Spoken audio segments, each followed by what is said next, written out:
Ya, Assalamualaikum warahmatullahi wabarakatuh. waalaikumsalam warahmatullahi wabarakatuh. Kami dari kelompok 3 ingin mempresentasikan review materi mata kuliah manajemen sistem informasi. Sebelumnya, izinkan saya memperkenalkan diri, saya dan kedua teman saya. Nama saya Kansa Salsabila, dan juga ada Pradipta Swardana Permadi, dan ada Raihan Fawas Naufal. Selanjutnya,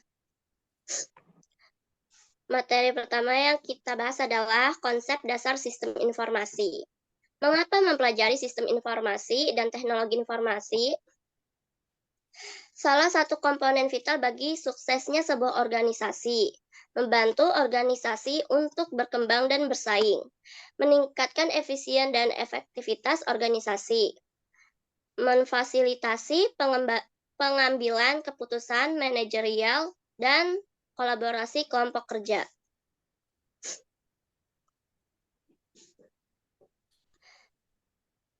Kedua, terdapat alasan mengapa sistem informasi dan teknik informasi penting. Pengelolaan modal untuk investasi TI. Fondasi untuk melakukan e-commerce, apa itulah. Produktivitas meningkat karena penggunaan TI sebagai alat untuk inovasi. Kesempatan dan keuntungan strategi dalam hal ini mengambil peluang pasar, membangun produk baru, dan menciptakan jasa baru yang sangat memerlukan investasi dari TI. Memberikan peluang bisnis baru dan akan mendapat keuntungan strategi dan pesaing apabila dapat memberikan perbedaan atau keunikan dibanding pesaingnya. Data versus informasi. Data adalah bukti asli tentang bukti fisik atau transaksi bisnis. Informasi adalah data yang telah diubah menjadi konteks yang berarti dan berguna bagi pengguna akhir. Contoh, data penjualan berupa nama, jumlah, dan jumlah uang. Informasi penjualan berupa jumlah penjualan berdasarkan tipe barang dan size person.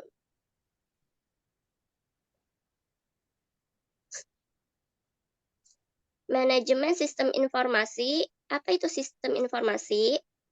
Sistem informasi adalah sekumpulan komponen yang terintegrasi untuk mengumpulkan, memproses, menyimpan, dan mendistribusikan informasi untuk mendukung pengambilan keputusan dan pengendalian organisasi. Sistem informasi dibentuk oleh beberapa komponen atau subsistem yang saling berhubungan.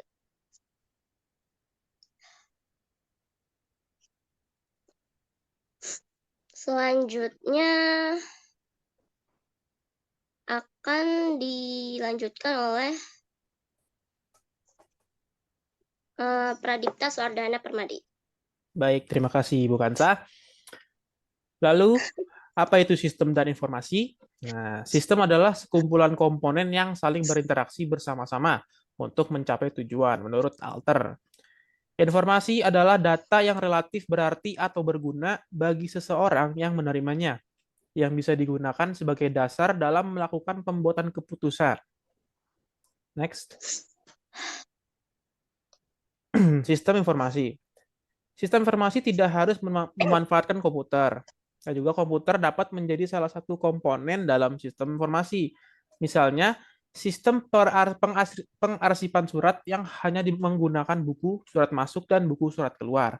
Sistem ini biasanya dikenal sebagai sistem informasi tata naskah. Fungsi dasar sistem.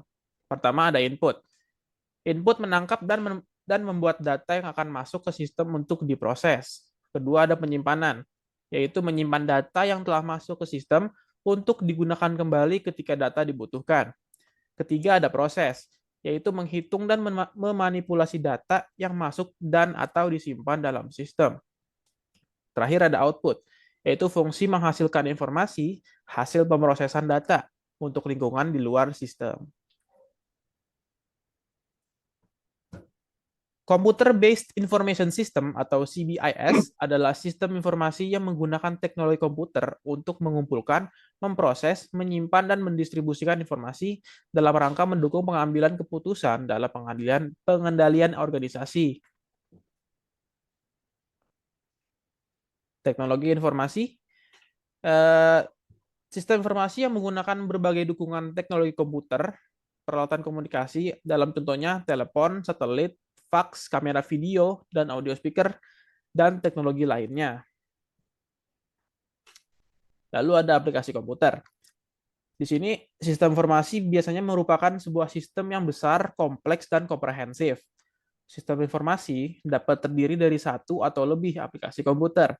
Aplikasi komputer adalah sistem yang dijalankan oleh komputer untuk melakukan suatu fungsi tertentu. Misalnya, aplikasi pemrosesan kata atau word processor seperti Microsoft Word.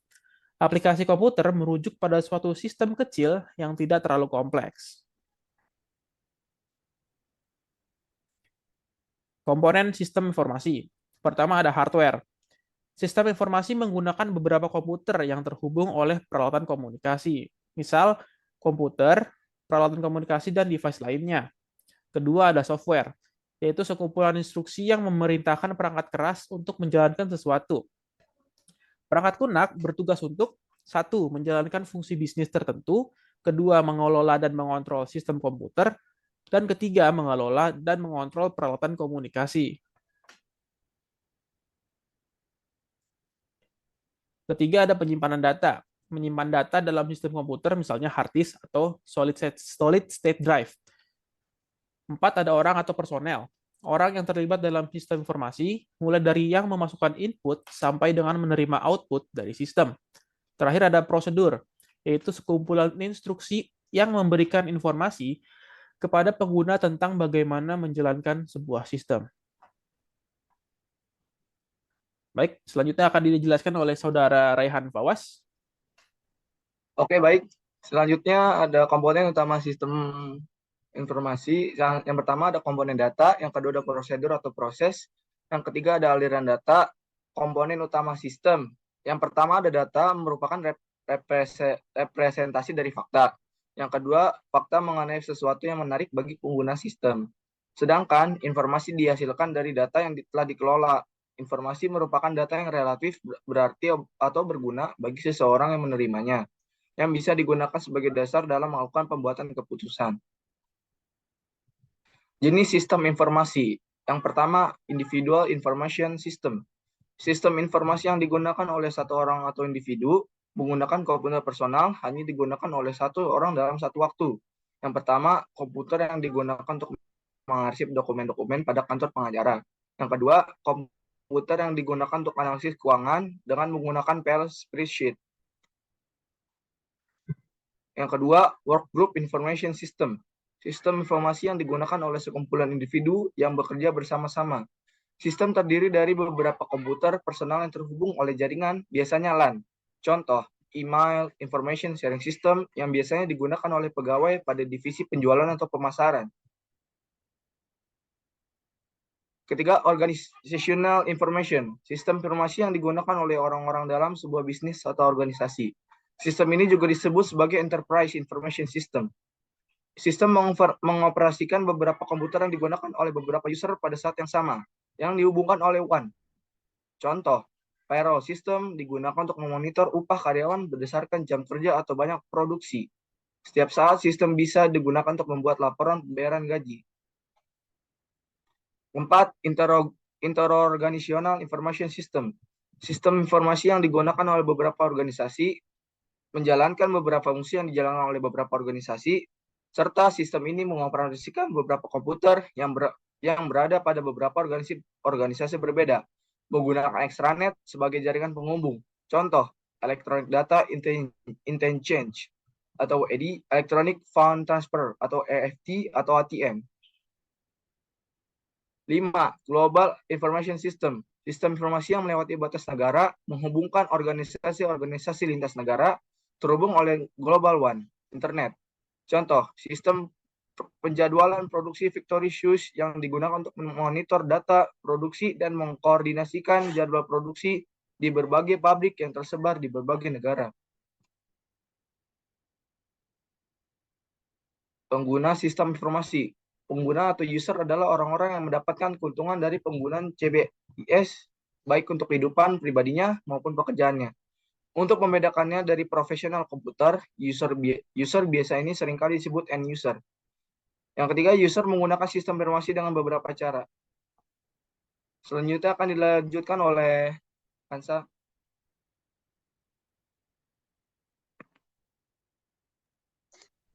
Berdasarkan cara akses, user menggunakan sistem komputer secara langsung untuk memasukkan data dan menerima informasi.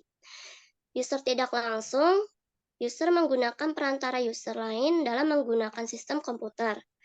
Misalkan, seorang manajer yang menerima laporan dari stafnya dalam bentuk dokumen yang sudah tercetak.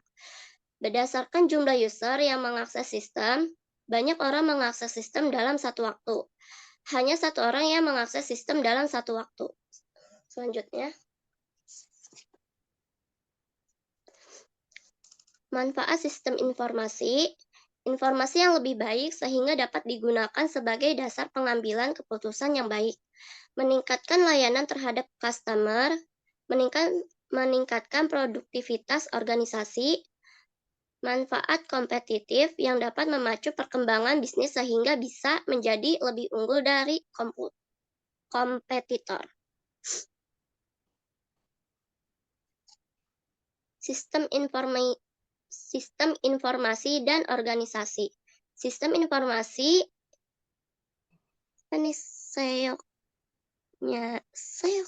mendukung strategi bisnis organisasi, proses bisnis, struktur, dan budaya organisasi dalam meningkatkan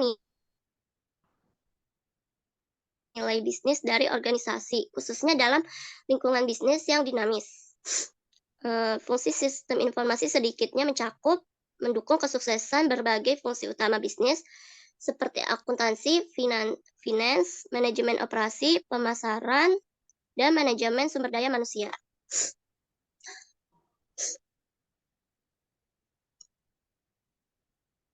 Kontributor utama dalam mendukung efisiensi kegiatan operasional, produktivitas, dan moral SDM, pemberian layanan prima pada customer dan kepuasan customer, sumber informasi utama bagi manajer dalam mendukung proses pengambilan keputusan yang efektif, bagian yang penting dari upaya pengembangan produk dan jasa yang kompetitif, sehingga dapat memberikan keunggulan kompetitif bagi organisasi dalam persaingan global.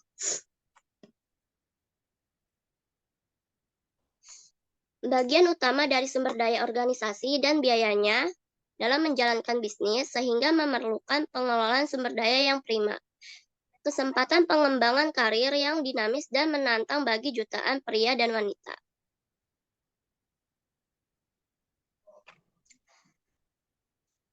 Pengambilan keputusan dan sistem informasi. Tipe keputusan, struktur decision, keputusan pengambil, keputusan harus memberikan pertimbangan, evaluasi, dan wawasan untuk memecahkan permasalahan. Struktur decision sifatnya berulang dan rutin serta melibatkan prosedur yang jelas dalam menanganinya, sehingga tidak diperlakukan seakan-akan masih baru. Level senior eksekutif. Semi-struktur decision yaitu yang hanya sebagian masalahnya mempunyai jawaban yang jelas tersedia dengan prosedur disetujui bersama.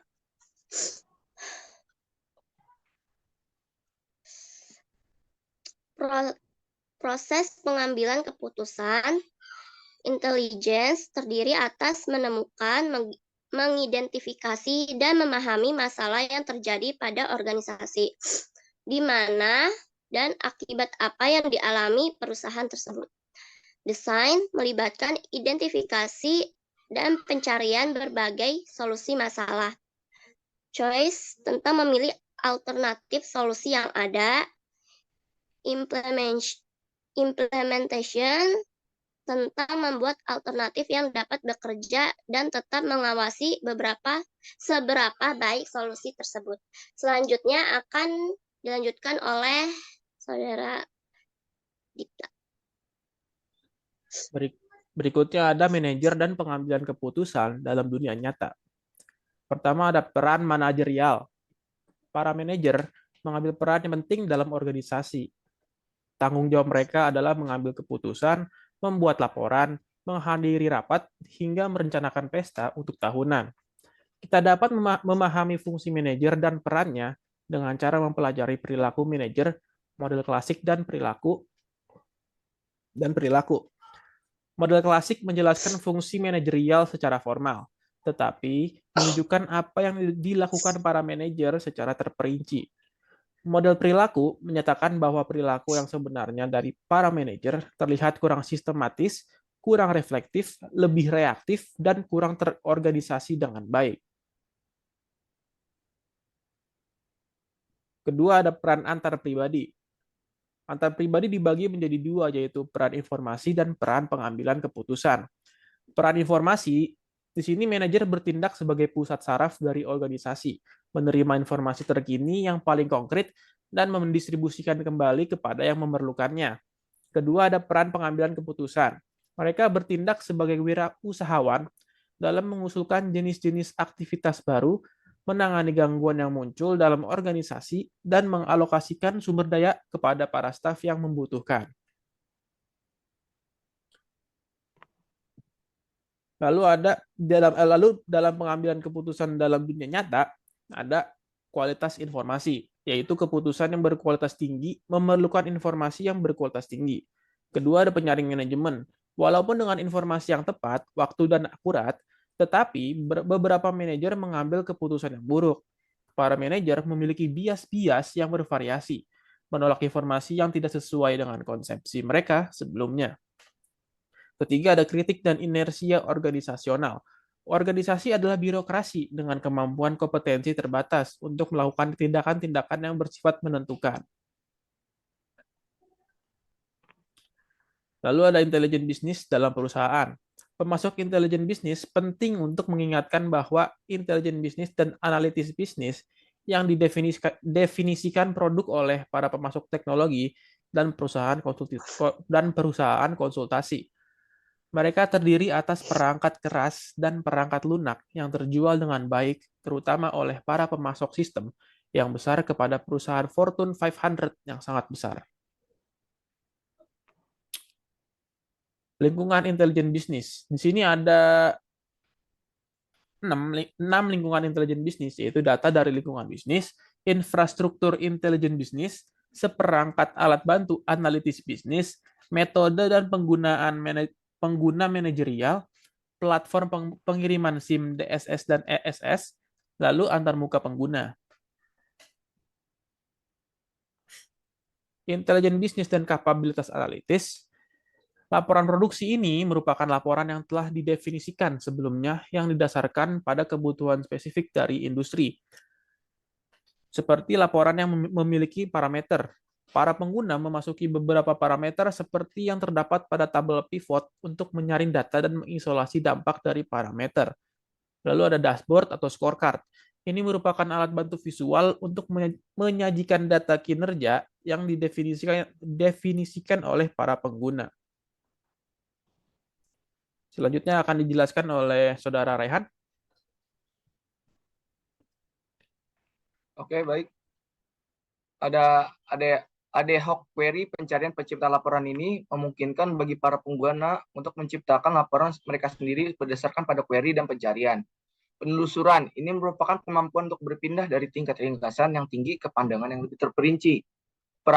Peramalan skenario model. Ini meliputi kemampuan untuk melaksanakan peramalan linear, analisis skenario bagaimana jika, dan menganalisis data dengan menggunakan alat bantu statistik yang standar. Constituencies Intelligent Business, dukungan keputusan bagi manajemen operasional dan manajemen menengah.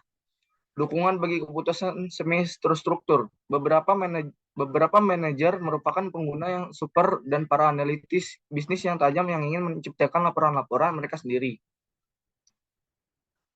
Bisnis dan menggunakan analitis yang lebih canggih dalam model-model untuk mencari pola dalam data.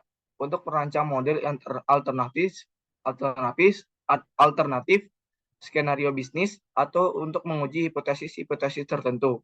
Sistem pendukung keputusan merupakan platform pengiriman BI untuk kategori para pengguna tersebut dengan kemampuan untuk mendukung pengambilan keputusan yang semi terstruktur. Dukungan keputusan bagi manajemen senior, balance scorecard, dan metode manajemen kinerja perusahaan. Saat ini, metodologi yang terdepan untuk memahami informasi yang benar-benar penting yang diperlukan oleh para eksekutif perusahaan dinamakan metode balance scorecard.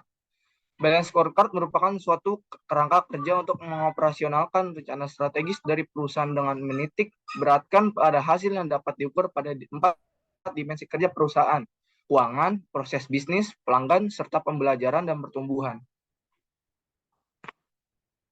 Sistem pendukung keputusan kelompok GDSS.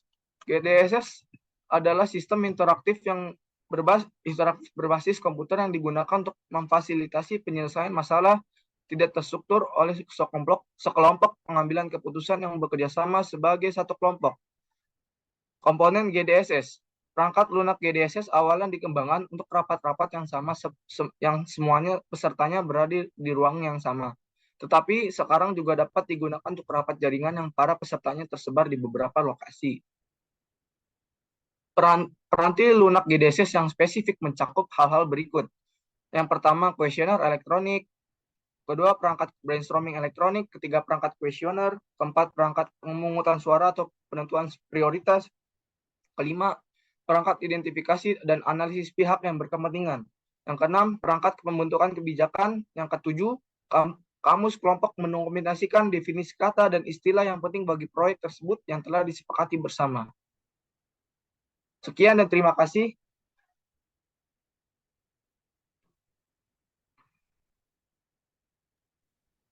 Baik, sekiranya sekian presentasi dari kelompok kami tentang review materi 1-3 mata kuliah manajemen sistem informasi. Apabila ada kekurangan, kami memohon maaf. Dan wassalamualaikum warahmatullahi wabarakatuh. Waalaikumsalam.